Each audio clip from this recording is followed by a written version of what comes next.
Alors là, vous prenez ce fameux coton-tige qui inquiète parfois parce que c'est ce qu'on enfonce dans le nez, c'est ça? Alors ça, c'est le petit écouvillon. Donc je mets ma protection visuelle de façon à ce que si vous toussez, que je ne m'en prenne pas plein de la figure. Je vais essayer d'éviter de vous cracher dessus. Et donc on va aller chercher bien au fond du nez les éléments je dois pencher la tête. Voilà, vous penchez un tout petit peu la tête. Et donc là, je vais aller chercher... Vous, hein. Voilà, j'y suis. Encore un peu, encore un peu. Ouais. Voilà. C'est assez désagréable, effectivement. Puis ça fait pleurer. Bah, c'est fait pour une fois qu'un homme vous fait pleurer.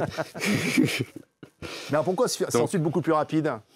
Tout simplement parce que la technique est plus rapide. Il n'y a pas besoin de multiplication de l'ARN contenu dans le virus, dans l'antigène du virus.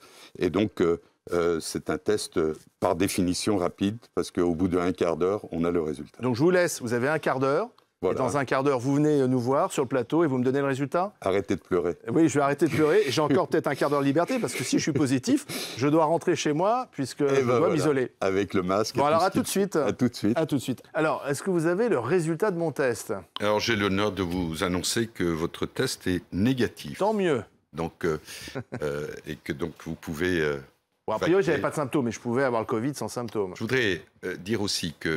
mais là, je voudrais savoir, je vous fais confiance, parce qu'on parle de faux négatifs, de faux positifs.